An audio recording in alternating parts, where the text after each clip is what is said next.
Hello students, today we will discuss national income and related aggregates from introductory macroeconomics.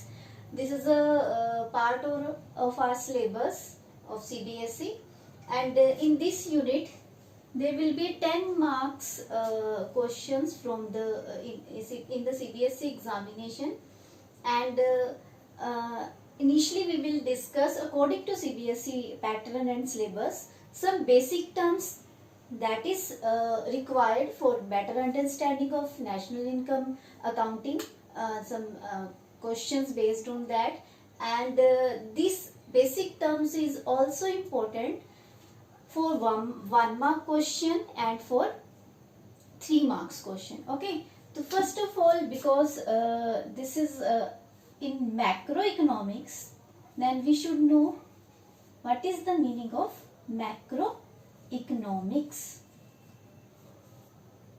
As we all know that our book name is also macroeconomics. तो macroeconomics का meaning क्या होता है, सबसे पहले हम ये करेंगे. मैक्रो जो है, this is a for aggregates. Okay, aggregate. तो मैक्रो को हम किससे कोरिलेट करेंगे? एग्रीगेट से. It means macro economics basically किससे डील करती है? In which we will study aggregate units, whole variable as aggregate, as a whole single unit, that is a macroeconomics. In microeconomics, basic difference is microeconomics we will discuss individual units, but under macroeconomics we will discuss aggregate units, whole as a whole. Okay, तो यहाँ से क्या समझ आया कि macroeconomics जो है वो इकोनॉमिक वेरिएबल्स को एक साथ स्टडी करते हैं, उनके बिहेवियर को, उनके चेंजेस को, वो हम मैक्रो इकोनॉमिक्स में स्टडी करते हैं. अब ये कौन कौन से वेरिएबल हैं? फॉर एग्जांपल नेशनल इनकम, जो अभी हम पढ़ेंगे, नेशनल इनकम. अब ये नेशनल इनकम जो है ये मैक्रो में क्यों स्टडी कर रहे हैं? Because this is the income of an economy. ये एक सिंगल पर्सन का इनकम नहीं है, एक सिंगल फर्म का इनकम नहीं है. This is the income of an economy, पूरी इकोनॉमी का टोटल इनकम है. तो एज अ होल हमने सभी जितने भी इंडिविजुअल्स थे सबकी इनकम को एक साथ एग्रीगेट फॉर्म में जब हम स्टडी करने लगेंगे तो वो नेशनल इनकम जो कंसेप्ट हमारा है वो मैक्रो में आ जाएगा. इसी वजह से आप नेशनल इनकम टॉपिक जो है वो मैक्रो इकोनॉमिक्स के अंदर स्टडी कर रहे हो. ऐसे ही और बहुत सारे एग्जाम्पल हैं हमारे पास, जैसे कि एग्रीगेट डिमांड है, एग्रीगेट सप्लाई है. अब आपने 11th क्लास में माइक्रो में क्या पढ़ा था? Market demand, individual demand, market supply, individual supply. But in macro we will discuss aggregate demand, aggregate supply, output, employment. हम वो सभी एज अ होल स्टडी करेंगे, उस वेरिएबल्स को, उनके चेंजेस को, उनके ऑप्टिमम लेवल को, कि इकोनॉमी में क्या होना चाहिए, कहाँ पे होना चाहिए, तो उसका डिटर्मिनेशन कहाँ होना चाहिए. ये सारे वेरिएबल्स जो हम मैक्रो में पढ़ते हैं और आपके इस सेशन में हम इनको पढ़ेंगे, और इसी वजह से ये आपकी मैक्रो की बुक के अंदर भी हैं. तो यहाँ पर हमें क्या क्लियर हो गया कि जो हमारा नेशनल इनकम है, दिस इज एग्रीगेट कंसेप्ट, ये इंडिविजुअल यूनिट्स के बारे में नहीं है. तो जो मैक्रो इकोनॉमिक्स है वो किससे डील करती है? वो एज अ होल इकोनॉमी को स्टडी करती है, उसके वेरिएबल्स को, इकोनॉमिक वेरिएबल्स को स्टडी करती है, उनके बिहेवियर को स्टडी करती है और उनको मेजर करती है. Now we will come to the next point, that is a next concept is a final goods and intermediate goods.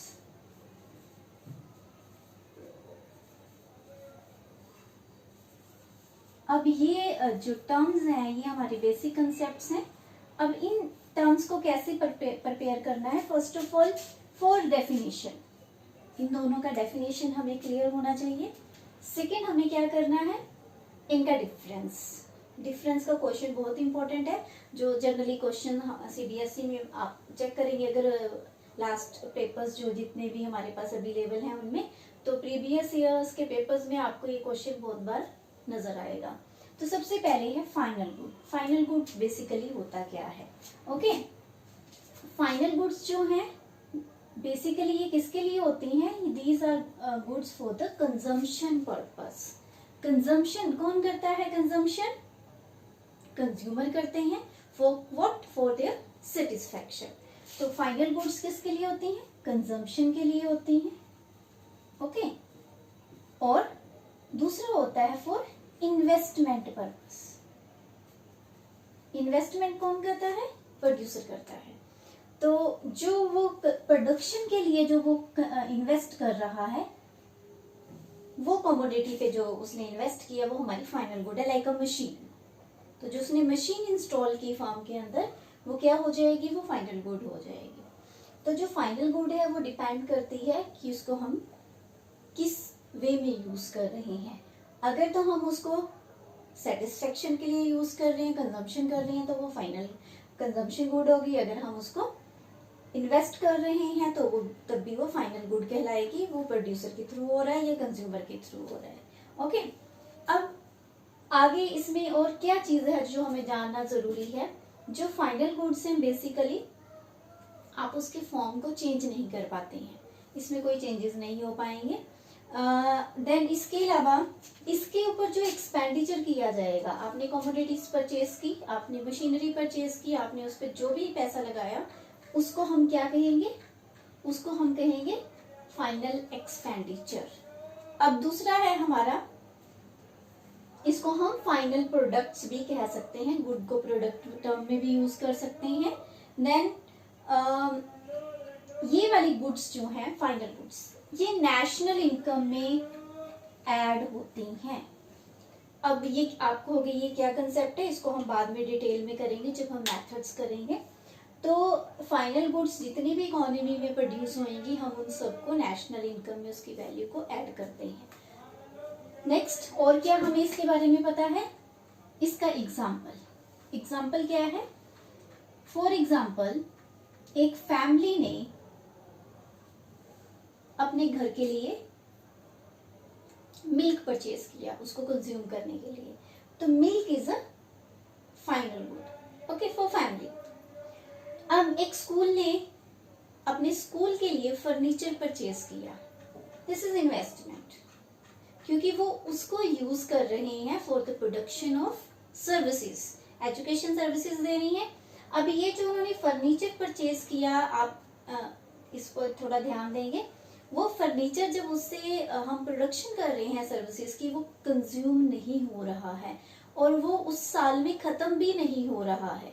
वो आप फर्दर नेक्स्ट ईयर, उसके भी next year, it will depend upon the age of a furniture, तो उसके ऊपर वो depend करेगा कितने साल चल सकता है। तो जब हम उससे प्रोडक्शन की, हमने उस साल सर्विसेज की, तो वो कंज्यूम नहीं हुआ, दिस इज इन्वेस्टमेंट। तो इन्वेस्टमेंट जो है जो प्रोडक्शन के लिए हो रही है और प्रोडक्शन के दौरान वो यूज अप नहीं हो रहे हैं, उसको हम फर्दर फ्यूचर में भी यूज कर सकते हैं again and again, this is a final commodity और फाइनल गुड।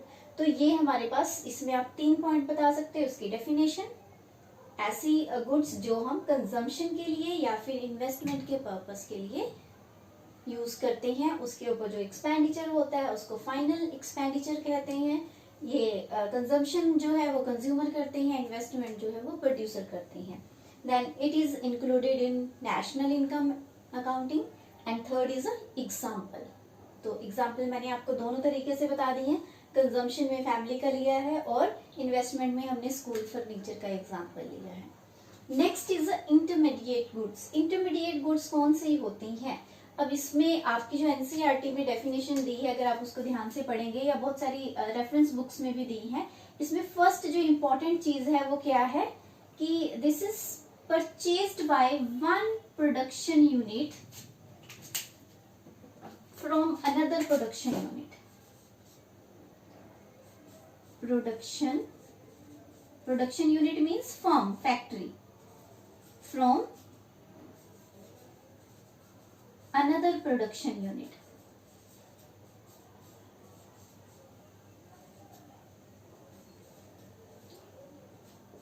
अब इसमें इंपॉर्टेंट क्या है, यहाँ पे ये जो खरीद रहे हैं चीजें, वो फर्म ही दूसरी फर्म से खरीद रही है, यहाँ पे कंज्यूमर नहीं खरीद रहे हैं। एक फर्म ने क्या खरीदा, दूसरी से खरीदा। दूसरी चीज क्या इंपॉर्टेंट है, फॉर प्रोडक्शन पर्पस और for resale in the same year. अब इसको ध्यान से समझेंगे। Intermediate goods are those goods which are purchased by one production unit from the another production unit. It may be for the production of goods and commodity services. Second, it may be for the resale in the same year. जिस साल उन्होंने खरीदी है उसी साल उन्होंने उसको बेचना है या उससे प्रोडक्शन करनी है। अब यहाँ पर इम्पोर्टेंट क्या है, आपने किसी फर्म से रॉ मटेरियल खरीदा और उससे कमोडिटी बनाई और उसको सेल कर दिया, तो आपने उसकी फॉर्म को चेंज कर दिया। तो यहाँ पर वो चीजें जिनको आपने as a raw material use किया वो क्या हो जाएगा, वो इंटरमीडिएट गुड कहलाएगा। रीसेल अब क्या है, रीसेल का मतलब क्या है कि एक ट्रेडर है, उसने फर्म से कमोडिटी परचेज की और उसको आगे रीसेल कर दिया उसी साल में।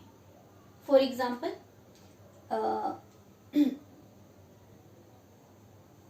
कोई स्टेशनरी की शॉप वाला पर्सन है, उसने फर्म से नोटबुक्स परचेज की और आगे उनको फर्दर कंज्यूमर को सेल कर दिया, रीसेल कर दिया। पहले फर्म से परचेज की जहां प्रोडक्शन हुई, उसके बाद उसने उसको आगे फर्दर कस्टमर को सेल कर दिया।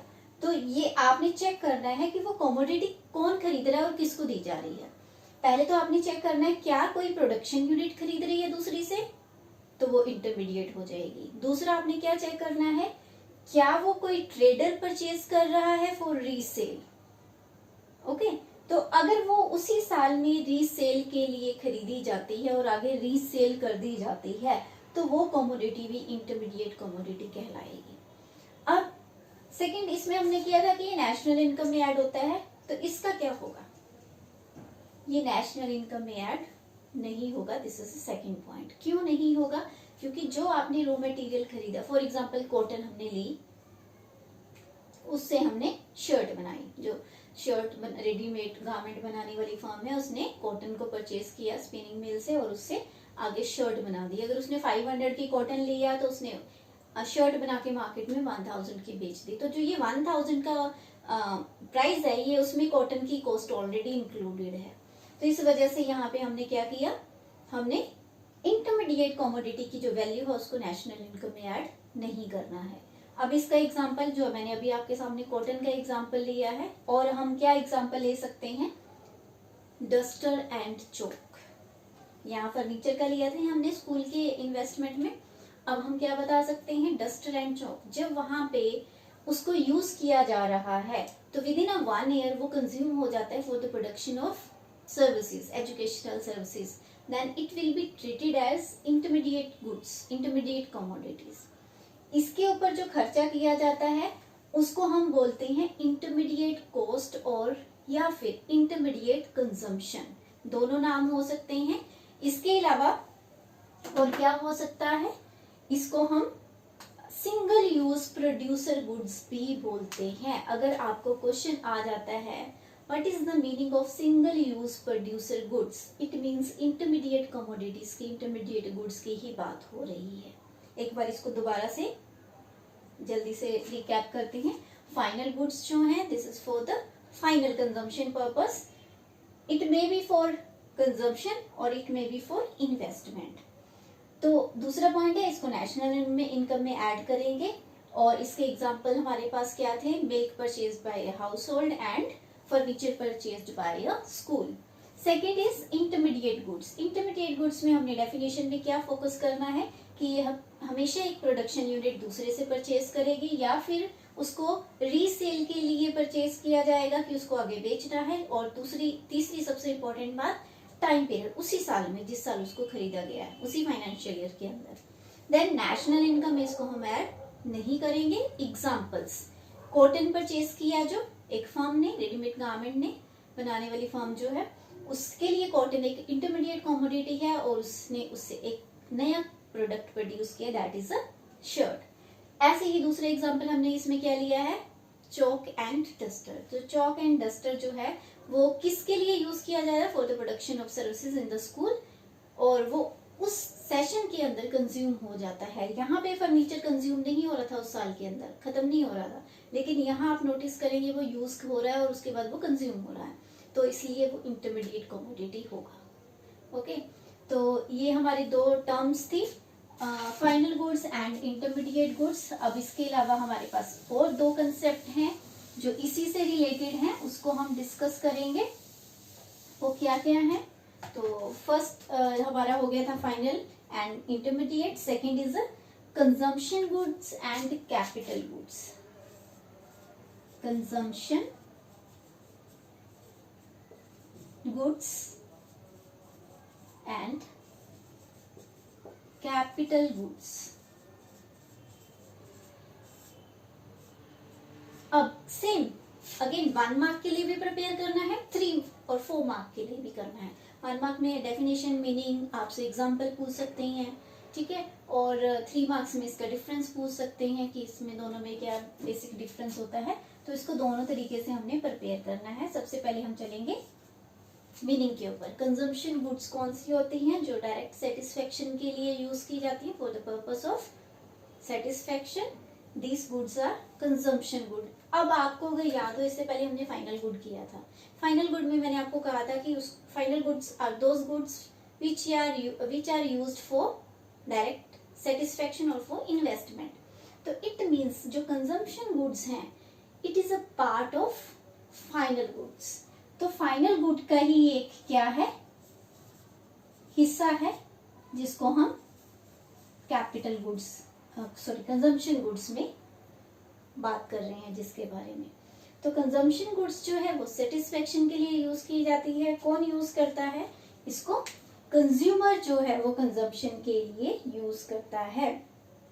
इसमें कौन कौन सी गुड्स आती हैं, इसके अंदर हमारी ड्यूरेबल एंड नॉन ड्यूरेबल। अब ये ड्यूरेबल और नॉन ड्यूरेबल का हम मीनिंग समझ लेते हैं। ड्यूरेबल गुड्स कौन से होते हैं, ड्यूरेबल गुड्स कौन से होते हैं, जिनका लाइफ स्पैन जो है वो लंबा होता है, और नॉन ड्यूरेबल जिनका लाइफ स्पैन शॉर्ट होता है। इनको हम यहाँ पे बता सकते हैं, लाइक फर्नीचर, टेलीविजन, रेफ्रिजरेटर, ये हमारे ड्यूरेबल कंजम्पशन गुड्स में आ जाएगा। नॉन ड्यूरेबल में फ्रूट्स, वेजिटेबल, मिल्क, ये हमारे हैं नॉन ड्यूरेबल गुड्स में। तो ये जो हैं आपके कंजम्पशन गुड्स हो गए, ये कंज्यूमर इनको यूज करता है कंजम्पशन के लिए। अब दूसरा है हमारा capital goods. Again this is also come under final goods, ये फाइनल गुड्स भी कहलाएंगे, तो इसमें कंफ्यूजन नहीं होनी चाहिए। तो अगर आप डिस्कस कर रहे हो कंजम्पशन गुड, तो ये फाइनल गुड ही है अगर ये कंज्यूमर यूज कर रहे हैं। कैपिटल गुड भी फाइनल गुड है अगर वो इन्वेस्टमेंट के लिए यूज की जा रही है। अब हमारे पास जो कैपिटल गुड्स हैं ये इन्वेस्टमेंट पर्पस के लिए होती हैं, और इसमें जो है हम गुड्स एंड सर्विसेज की प्रोडक्शन करते हैं इसको यूज करके। अब इसका एग्जाम्पल हमारे पास क्या है, this is for the purpose of production. इसका एग्जाम्पल क्या हो जाएगा, लाइक मशीनरी। मशीनरी जो है वो क्या है, कैपिटल गुड है। तो मशीन का जो हमने यूज किया वो किस लिए किया, प्रोडक्शन के लिए। अब इसकी कैटेगरी में कौन से आ जाएंगे, इसमें सिर्फ हम ड्यूरेबल गुड्स की ही बात करेंगे, जिनका लाइफ टाइम जो है वो लंबा होता है, लंबे समय तक ये चलती हैं। तो अगेन दोनों का डिफरेंस हमें पता चल गया। ये आपको ये भी क्लियर होगा कि फाइनल गुड्स ही हैं, ये कंजम्पशन में कंज्यूमर्स यूज कर रहे हैं, ये प्रोड्यूसर्स यूज कर रहे हैं। इसमें ड्यूरेबल एंड नॉन ड्यूरेबल दोनों आएगा, और इसमें सिर्फ ड्यूरेबल कमोडिटीज आएंगी, जिसका एग्जांपल मैंने आपको मशीनरी बताया।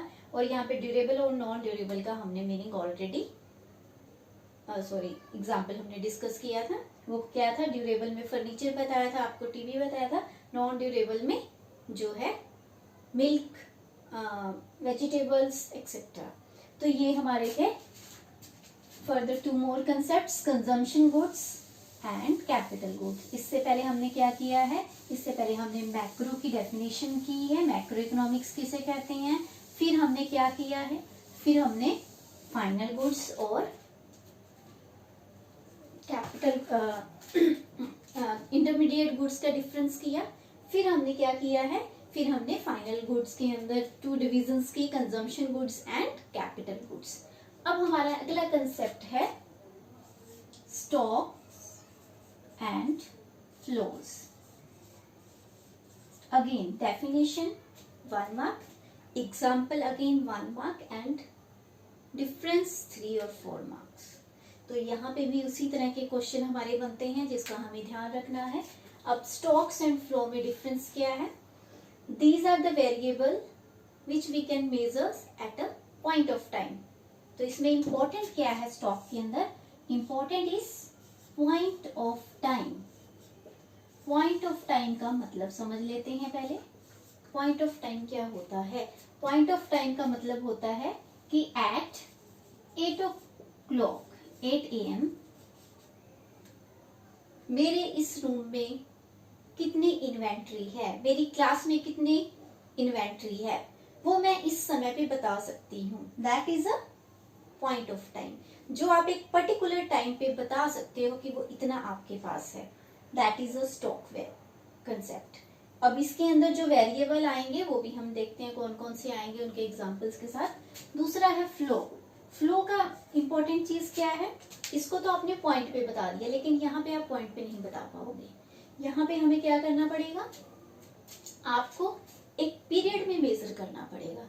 तो ये जो वेरिएबल्स हैं फ्लोज, इन वेरिएबल्स को हम कैसे मेजर करते हैं, over the period of time.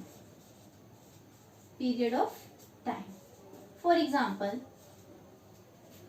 6 months, 1 week, 1 month, 2 hours, ये सब क्या है, ये पीरियड्स, ये पीरियड ऑफ टाइम है। इसके अंदर आप बता सकते हो कि हमारे पास कोई पर्टिकुलर वेरिएबल जिसको आप मेजर कर रहे हो उसमें क्या चेंज आया है। अब इसमें हम एग्जांपल डिस्कस करते हैं जिससे हमें और क्लैरिफाई होएगा। एग्जांपल एक तो आपकी बुक के अंदर जो है वो हम डिस्कस कर लेते हैं, वाटर टैंक का है। हमारी जो टेक्स्ट बुक है उसमें क्या बताया है कि जो वाटर है टैप से, वाटर जो है टैंक में जा रहा है। तो जो टैप से पानी आ रहा है that is example of flows. आप नहीं बता सकते कि टैप से इस समय कितना पानी निकला, आप पर ये बता सकते हो कि इस टैप से 15 मिनट में, आधे घंटे में कितना पानी जो है वो फ्लो हुआ है। ऐसे ही जो टैंक में वाटर जा रहा है, जो कलेक्ट हो रहा है, आप बता सकते हो कि वहां पे इस समय इतने बज के इतने मिनट पे कितना वाटर कलेक्ट हो गया है। तो ये जो हमारा था एग्जाम्पल था पॉइंट ऑफ टाइम और पीरियड ऑफ टाइम का। इसके अलावा और क्या एग्जाम्पल हो सकते हैं, अगर हम बात करें मनी सप्लाई। मनी सप्लाई जो है, यहाँ पे कंफ्यूजन हो जाती है बच्चों को, सप्लाई से वो फ्लो में समझ लेते हैं। Money supply is a stock variable, ये स्टॉक का एग्जाम्पल है। क्यों, क्या कारण है ये स्टॉक का एग्जाम्पल है, बिकॉज जो मनी सप्लाई है इकोनॉमी के अंदर हम बता सकते हैं इस समय कितनी करेंसी हमारी कंट्री में है जो इधर उधर जा रही है। लेकिन ये तो हमें पता है कितनी है, उसका अमाउंट एग्जैक्ट आरबीआई के पास पूरा डाटा, अगर आप उनकी साइट पे जाएं, आरबीआई की साइट को कभी चेक करें, वहां टोटल कितनी करेंसी इकोनॉमी में सर्कुलेट हो रही है वो हमें पता होता है इस समय कितनी करेंसी इकोनॉमी के अंदर है। तो ये सप्लाई जो है money supply, this is a stock concept. Okay, अब नेशनल इनकम क्या है, national income is a flow concept. आप ये नहीं बता सकते कि इस समय इतने बज के हमारी इकोनॉमी की इनकम क्या हो गई है, क्योंकि जो नेशनल इनकम है बेसिकली, या फिर मैं आउटपुट लिख देती हूँ इसको, प्रोडक्शन जो हमारी है वो कंटिन्यू हो रही है। जब प्रोडक्शन कंटिन्यू हो रही है, हर एक सेकंड में न्यू कमोडिटीज ऐड हो रही हैं जिनकी वैल्यू को हम नेशनल इनकम कहते हैं। तो आप अभी अगर बताओगे तो इमीडिएटली दूसरी कमोडिटीज की वैल्यू उसमें ऐड हो जाएगी, तो वो नंबर चेंज हो जाएगा। तो इसको हम ये बता सकते हैं कि जो हमारा 3 वीक्स का स्पैन रहा उसमें हमारी इकोनॉमी की जो इनकम थी वो उसमें कितना चेंज आया। कितनी इनकम हमारी इकोनॉमी की, 1 ईयर में हमारी इकोनॉमी की इनकम क्या रही है, फर्म के प्रॉफिट्स क्या रहे हैं। तो ये सब हम जो है एक पीरियड के अंदर इसको मेजर कर सकते हैं। That's why this is a flow concept. तो again definition and difference and examples, क्योंकि एग्जाम्पल्स जो हैं वो भी क्वेश्चन में कई बार अलग से या तो आपको आइडेंटिफाई करने के लिए पूछे जा सकते हैं या आपसे एग्जाम्पल ही पूछे जा सकते हैं, तो इस पे फोकस करना है। तो हमारे कितने कंसेप्ट हो गए? सबसे पहले हमने फाइनल गुड्स और इंटरमीडिएट गुड्स किया, उसके बाद हमने क्या किया, उसके बाद हमने कंजम्पशन एंड कैपिटल, फिर फ्लो एंड स्टॉक्स। अब अगला कंसेप्ट हमारा है gross investment and depreciation. Gross investment, मैं आई कैपिटल शॉर्ट में लिख रही हूं, एंड डेप्रिसिएशन। अब इन दोनों कंसेप्ट्स को डिस्कस कर लेते हैं, थोड़ा सा ध्यान देंगे। ग्रॉस इन्वेस्टमेंट बेसिकली क्या होता है, जो हमने इकोनॉमी में कैपिटल फॉर्मेशन किया है। Capital formation means those goods which we will going to use in the production. ऐसी कमोडिटीज बनाई है जिनको हम प्रोडक्शन में यूज करने वाले हैं। तो कैपिटल गुड्स मीन्स मशीनरी। तो ग्रॉस इन्वेस्टमेंट क्या बताती है कि हमने कितना कैपिटल फॉर्मेशन जो है किया है, that means increase in the capital stock क्या रहा हमारा, that is a gross investment. Depreciation क्या है? डेप्रिसिएशन का मतलब क्या है, जब आप प्रोडक्शन कर रहे हैं तो हमारी जो कैपिटल है, जो मशीनरी है, उसमें वेयर टेयर हो रहा है, नॉर्मल जो हमें पता है प्रोडक्शन के टाइम होगा ही होगा, उसकी वैल्यू डेप्रिशिएट हो रही है, and it is everything is known, this is foreseen. जितना भी आपको यहाँ डेप्रिसिएशन में जितना भी आपका वेयर टेयर हो रहा है या जो भी लॉसेस हो रहे हैं वो आपको नोन, आप उसके बारे में आपको पूरी नॉलेज है।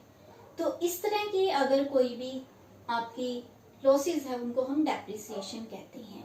लेकिन ऐसे लॉसेस जो आपकी नॉलेज में नहीं है, लाइक कोई एक्सीडेंट हो गया फार्म के अंदर, लाइक कोई नेचुरल क्लैमिटी आ गई, इसकी वजह से अगर आपकी कैपिटल की वैल्यू जो है वो फॉल करती है, that is not depreciation, it will B capital loss, उसको हम कैपिटल लॉस कहेंगे। तो दो वजह से वैल्यू जो है फर्म की कैपिटल की कम हो सकती है। एक तो वो कारण जो आपको पता है कि ये होंगे, वो उन वजह से अगर हो रहा है तो वो डेप्रिसिएशन है। अगर ऐसे कोई कारण है जो अनफोर्सीन, जो आपके अकॉर्डिंग नहीं होने चाहिए या नहीं होंगे, वो कुछ हो जाता है, तो उससे जो नुकसान हुआ कैपिटल का वो है कैपिटल लॉस। तो दोनों कंसेप्ट में डिफरेंस आपको पता होना चाहिए कि डेप्रिसिएशन में और कैपिटल लॉस में डिफरेंस क्या है। ये ड्यूरिंग प्रोडक्शन प्रोसेस हो रहा है। फॉर एग्जाम्पल हमने कैपिटल ग्रॉस इन्वेस्टमेंट किया, हमारा जो फॉर्मेशन था कैपिटल गुड्स का, उसको जब हमने क्या किया, या तो हमने उसको इंस्टॉल कर दिया फर्म के अंदर, या कुछ ऐसा स्टॉक था जो हमने यूज किया for the replacement of depreciated capital. ऐसी मशीनों के लिए जो वेयर टेयर हो चुकी थी, या उनको रिप्लेस करने के लिए, या उनको उनकी वेयर टेयर को कवर करने के लिए। तो वो कैपिटल जब यहाँ पे हमने यूज की, it will not be a part of investment, हमने उस नुकसान को निकाला। ठीक है। अब यहाँ पर जब आप इस तरह के नुकसान को निकाल दोगे तो जो आपकी ये ग्रॉस इन्वेस्टमेंट है ये नेट इन्वेस्टमेंट में कन्वर्ट हो जाएगी। मैंने क्या किया, मैंने ग्रॉस इन्वेस्टमेंट में से डेप्रिसिएशन का जो अमाउंट था वो मैंने निकाल दिया। फॉर एग्जाम्पल मैंने 100 मशीनें जो थी कैपिटल फॉर्मेशन हुई, स्टॉक ऑफ कैपिटल फॉर्मेशन में ये चेंज है, उसमें से मैंने 10 मशीन्स जो थी अपने रिपेयर के लिए यूज कर ली या उनके रिप्लेस के लिए यूज कर ली। तो मेरे पास जो 90 है that is a net investment. Actual stock में कितना ऐड हुआ, वो 90 हुआ। ये जो 10 थी इन्होंने तो पुरानी मशीनों को रिप्लेस किया। ओके, तो इन दोनों कंसेप्ट्स को भी समझने की जरूरत है। तो एक चीज हमें यहाँ से और क्लियर कर देती हूँ मैं आपको, जो नेट और ग्रोस जो है, जब ग्रोस में से आप डेप्रिसिएशन टर्म को माइनस करते हैं तो नेट आता है। दिस इज इम्पोर्टेंट, हमें इसकी आगे जरूरत पड़ेगी। ओके, तो जब आपने ग्रोस में से डेप्रिसिएशन को माइनस किया तो हमारे पास नेट कंसेप्ट आ जाता है। जैसे मैंने नेट इन्वेस्टमेंट के लिए क्या किया था, ग्रोस इन्वेस्टमेंट में से डेप्रिसिएशन को माइनस किया था। ग्रोस टर्म है ना, ग्रोस में से डेप्रिसिएशन को निकाल दिया था तो नेट में बन गया था। वो है इन्वेस्टमेंट ही, यहाँ ग्रोस में है और यहाँ पे नेट में है। तो हमारे पास ये क्या आ गया, जब ग्रोस में से डेप्रिसिएशन माइनस किया नेट आ गया। अगर आप उल्टा करेंगे, अगर आप नेट में डेप्रिसिएशन को प्लस कर देंगे तो क्या आ जाएगा, ग्रोस आ जाएगा। तो जब आपको ग्रोस बनाना है तो net plus depreciation, net plus depreciation करोगे तो हमारे पास ग्रोस टर्म आ जाएगी। इसको बाद में हम दोबारा फिर करेंगे जब हम न्यूमेरिकल सेक्शन पे जाएंगे, मेजरमेंट ऑफ नेशनल इनकम पे जाएंगे। तो ग्रोस और नेट में जो बेसिक डिफरेंस है दैट इज अ डेप्रिसिएशन। और डेप्रिसिएशन क्या होती है, वो सारा वियर टेयर, वो सारे फोर्सीन लॉसेस, ऑब्सोलेंसेस जो हमें पता है, वो उस लॉस को जब हम रिकवर करते हैं नई मशीनों को उनकी जगह यूज करके, तो वो जो है वो डेप्रिसिएशन कहलाता है। इसका एक और नाम है जो हम बुक्स में यूज कर आप देखोगे और पढ़ोगे, that is a consumption of fixed capital. Consumption of fixed capital, इसको CFC, C for consumption, F for fixed capital, means machinery की बात हो रही है। हम किसकी कंजम्पशन कर रहे हैं, fixed capital. Fixed capital is a machinery. Okay, तो होपफुली आपको ग्रोस इन्वेस्टमेंट और डेप्रिसिएशन की टर्म जो है उसमें थोड़ा सा क्लैरिफाई हो गया होगा। और इसको और डिटेल में करेंगे हम जब हम मेजरमेंट ऑफ नेशनल इनकम करेंगे, तब आपको वहां पे ये बहुत ही अच्छे से और क्लियर हो जाएगा। अब हमारी नेक्स्ट कंसेप्ट क्या है, इंडस्ट्रियल क्लासिफिकेशन। इंडस्ट्रियल क्लासिफिकेशन से पहले मैं आपको एक टर्म बताना चाहती हूँ, डेप्रिसिएशन ऑन कैपिटल। अगर इसको कैलकुलेट करना हो, फॉर एग्जांपल हमारे पास न्यूमेरिकल्स आते हैं तो वहां पे कई बार कुछ टर्म्स गिवन होते हैं, कुछ नहीं होते हैं, तो उसको हमें फाइंड आउट करना होता है। Depreciation on capital. अब इसका फॉर्मूला है, एक फॉर्मूला क्या है वो हम लिख लेते हैं। Cost of the capital asset, machine की बात कर रहे हैं, minus scrap value and life of capital asset. इसको मैं रीड कर देती हूँ, आई थिंक विजिबल नहीं है proper. Cost of the capital asset means machinery की बात हो रही है कि जो आपने मशीन खरीदी है वो कितने की है, उसकी कॉस्ट क्या है, क्या प्राइस है। स्क्रैप वैल्यू, जब आप वो बिल्कुल यूज हो जाती है उसके बाद जो आप उसको सेल करते हैं उसके स्क्रैप को, वो कितने में बिकेगा। लाइफ, कितने साल वो मशीन जो है वो यूज हो सकती है। तो इसके अंदर हम मान लेते हैं कि जो कॉस्ट है कैपिटल एसेट की वो 10 लाख है। ओके, और स्क्रैप वैल्यू क्या है उसकी 0 मान लेते हैं कि कुछ कोई वैल्यू नहीं है। लाइफ हम मान लेते हैं 5 इयर्स। तो अब इससे हमें डेप्रिसिएशन ऑन कैपिटल की कितना कैपिटल हमारा डेप्रिशिएट हो रहा है वो हमें एनुअल बेस पे हम एस्टिमेट करेंगे। This is only estimation, actual नहीं है ये। हम जो हमारी कैपिटल है उसका अगर वो 5 साल हम यूज कर रहे हैं तो हम उसके नुकसान को अगर 5 साल के बाद डालेंगे अपने लॉस के अंदर तो वो हमें हमारे लिए बहुत ज्यादा हो जाएगा। तो हम क्या करेंगे, उसके लिए एक रिप्लेसमेंट सिस्टम के लिए हम उसका एक एक्सपेक्टेड जो है वो निकाल लेते हैं कि एक्सपेक्टेड डेप्रिसिएशन एवरी ईयर कितना होगा। तो जब आपने 10 लाख में से 0 माइनस किया तो 10 रह गया, नीचे 5 है तो 10 डिवाइडेड बाई 5 हमारे पास कितना आ गया 2। तो 2 लाख क्या आ गया उसका कि हर साल अगर फर्म 5 साल मशीन को यूज कर रही है या उसकी लाइफ 5 ईयर है तो हर साल जो मशीन है उसकी जो वैल्यू है वो 2 लाख डेप्रिशिएट होती जाएगी ड्यूरिंग प्रोडक्शन प्रोसेस। तो ये हम रिप्लेसमेंट फंड जो है वो इसके बेस पर इस्टेब्लिश कर सकते हैं। Every year we can maintain 2 lakh replacement fund for this particular asset, ताकि आफ्टर 5 ईयर हमें एकदम से 10 लाख ना निकालने पड़े। तो अगर आप उसको मेंटेन करोगे तो आपके पास एक कलेक्टिव अमाउंट होगा जो उसको रिप्लेस करने के लिए हम यूज कर सकते हैं after 5 years. Next concept is industrial classification, जो आप बहुत बार कर चुके हो from 6th 7th 8th, I think 8th class में भी ये है, देन 9th में भी है, 11th में भी है। तो industrial classification, classification of economy, we have 3 types of classification. Primary, आप सबको याद आ गया होगा, primary sector, then secondary sector and tertiary sector. ये हमारी क्लासिफिकेशन है। अब इसमें क्या करना है, इनको हमें इनकी नॉलेज की ज़रूरत है क्योंकि हमें बाद में इनको यूज़ करना पड़ेगा जब हम न्यूमेरिकल्स करेंगे। तो वहाँ पे हमें पता चलना चाहिए कहाँ पे किस सेक्टर में क्या प्रोडक्शन है।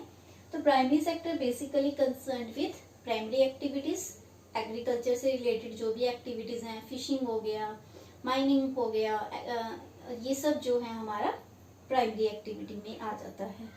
सेकेंडरी एक्टिविटीज़ जो है इसमें मैन्युफैक्चरिंग सेक्टर, इंडस्ट्रियल सेक्टर आता है। इसके अंदर रॉ मटेरियल जो है उसको यूज करके उससे मैन्युफैक्चरिंग की जाती है, उसकी वैल्यू को ऐड किया जाता है, कमोडिटीज प्रोड्यूस की जाती हैं। तो primary sector basically secondary sector को रॉ मटेरियल प्रोवाइड करने का काम करता है, that's why it's very essential. Third is a tertiary sector. Tertiary sector जो है यहाँ पे सर्विसेज का प्रोडक्शन होता है और वो सर्विसेज जो है इन दोनों सेक्टर्स को हेल्प करती हैं for their growth and development. अब इसका एग्जांपल क्या है, इसके अंदर इंश्योरेंस आ जाएगा, कम्युनिकेशन सर्विसेज आ जाएगा, हेल्थ एजुकेशन आ जाएगा, ट्रांसपोर्टेशन आ जाएगा, वो सब जो है वो टर्शियरी सेक्टर में आएगा। तो ये सेक्टर जो है इन दोनों सेक्टर्स को सपोर्ट करता है, सपोर्ट सिस्टम है ये इन दोनों का जो इनको आगे हेल्प करता है। Next is indirect tax and subsidies. बहुत छोटे छोटे टर्म्स हैं, एक एक नंबर के हैं, इसमें लॉन्ग आंसर्स नहीं बनेंगे। तो पहले हम कर लेते हैं इनडायरेक्ट टैक्स क्या होता है।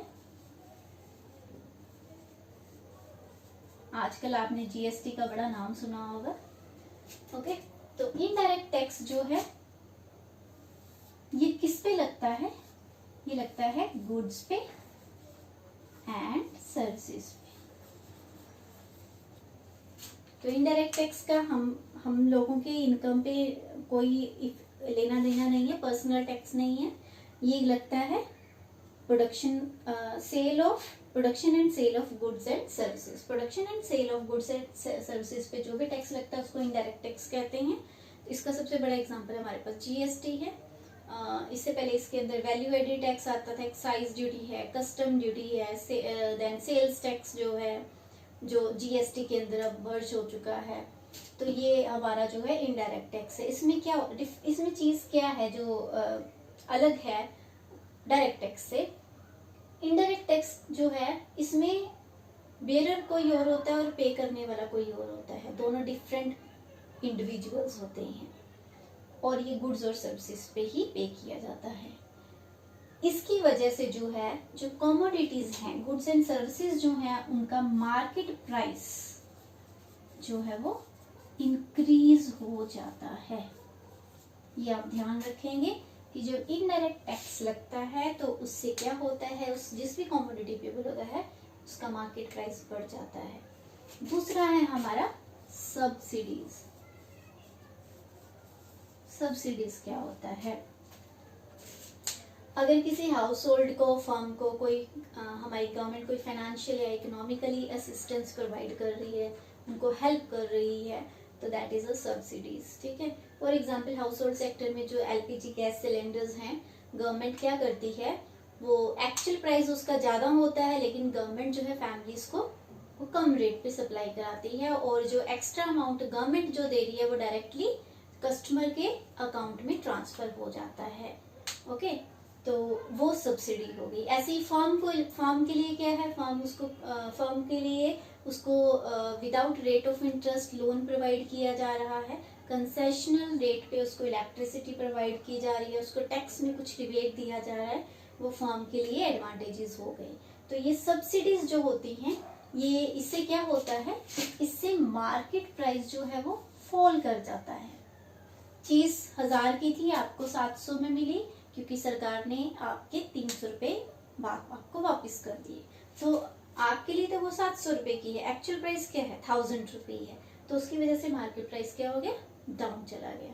तो ये हमारे थे इनडायरेक्ट टैक्स और सब्सिडीज। अब इनका यूज क्या होता है, एक और कंसेप्ट है, that is a net indirect tax.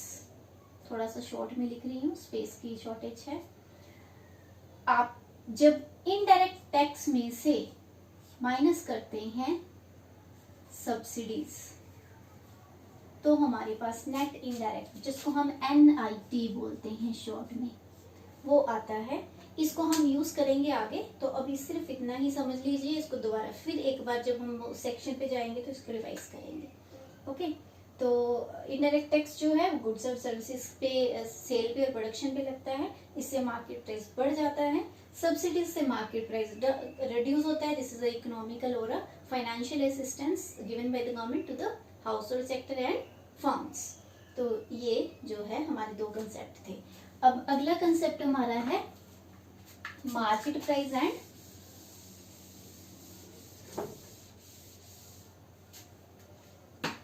Factor cost. Market price and factor cost. हाँ जी, मार्केट प्राइस जो है, आप जनरली मार्केट से कोई कमोडिटी परचेज करने जाते हैं, आपको जिस रेट पे मिल रही है that is a market price. Okay, factor cost क्या है, फैक्टर्स ऑफ प्रोडक्शन के 4 फैक्टर्स ऑफ प्रोडक्शन होते हैं, land, labour, capital and revenue. उनको उनकी सर्विसेज के लिए रिवॉर्ड दिया जाता है। लेबर को वेजेस मिलते हैं, देन कैपिटल को इंटरेस्ट मिलता है, उसके अलावा एंटरप्रेन्योर जो है उसको प्रॉफिट्स मिलते हैं, लैंड को रेंट मिलता है। तो ये जो पेमेंट है, ये कौन देता है, ये कौन देता है, जो एंटरप्रेन्योर है, वो फैक्टर्स ऑफ प्रोडक्शन को कंबाइन करता है, उनको कलेक्ट करता है, उनको यूज करके प्रोडक्शन करता है। तो वो जो प्रोडक्शन हुई, वो जो आउटपुट हुआ, वो किस अमाउंट का हुआ, उसी अमाउंट को वो 4 फैक्टर्स ऑफ प्रोडक्शन में डिस्ट्रीब्यूट करता है अकॉर्डिंग टू देयर वर्क। किसने कितना कंट्रीब्यूट किया, उसके बेस पर उनको वो डिस्ट्रीब्यूशन करता है। तो फैक्टर कॉस्ट बेसिकली हमें क्या बताता है कि आपने जो पर्टिकुलर एक कमोडिटी प्रोड्यूस की, वो कितने की है एक्चुअली, उसका क्या आपको टोटल कॉस्ट पड़ा है, वो फैक्टर्स ऑफ प्रोडक्शन को जो आपने टोटल पे किया, that is a factor cost. Okay, अब मार्केट प्राइस जो है, ये इसके ऊपर इफेक्ट होता है इनडायरेक्ट टैक्सेस का। तो इनडायरेक्ट टैक्स से मार्केट प्राइस जो है वो बढ़ जाता है, और सब्सिडीज से ये कम हो जाता है। फैक्टर कॉस्ट हमें एक्चुअल पोजीशन बताता है कि पर्टिकुलर कमोडिटी अगर उस पर सब्सिडीज या इनडायरेक्ट टैक्स का इफेक्ट ना हो तो वो किस अमाउंट की होगी, वो हमें फैक्टर कॉस्ट बताता है। तो ये एक्चुअल पोजीशन दिखाता है कमोडिटी की, उसकी वैल्यू की, लेकिन मार्केट प्राइस क्योंकि इसके ऊपर इफेक्ट है इनडायरेक्ट टैक्स और सब्सिडीज का, तो वो एक्चुअल कॉस्ट को नहीं दिखाता है। तो जनरली जब हम नेशनल इनकम कंसेप्ट की बात करते हैं तो हम फैक्टर कॉस्ट पे ही उसकी बात करेंगे, हम मार्केट प्राइस पे उसकी बात नहीं करेंगे। तो नेशनल इनकम जो है हमेशा फैक्टर कॉस्ट पे ही कैलकुलेट होएगा। अब इसके अलावा एक कंसेप्ट हमारा और रह गया है, वो मैं आपको ऐसे ही बता देती हूँ। हाँ जी, net product taxes and net production taxes.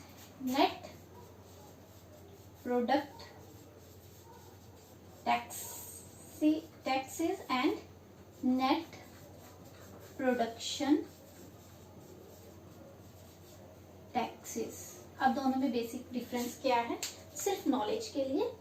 Product mean single product की बात हो रही है। जब सिंगल प्रोडक्ट पे टैक्स लगाया जा रहा है that is a net production tax. जब हम बल्क पे एक साथ लगा रहे हैं that is a net production. Production मतलब पूरी इकट्ठी बात कर रही हो as a whole, that is a net production taxes. अब इसका एग्जाम्पल क्या होगा हमारे पास, एक्साइज ड्यूटी है, ठीक है, सर्विस टैक्स है, एक्सपोर्ट एंड इंपोर्ट पे जो टैक्स लगता है वो पर्टिकुलर कमोडिटी पे लग रहा है।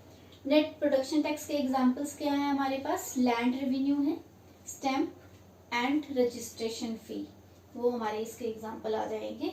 और ये कंसेप्ट कैलकुलेट कैसे होएगा, net product tax is equal to production tax minus production subsidies. यहाँ पे net production taxes is equal to production taxes minus production subsidies. तो ये सिर्फ नॉलेज के लिए थी ये दोनों टर्म। Thank you.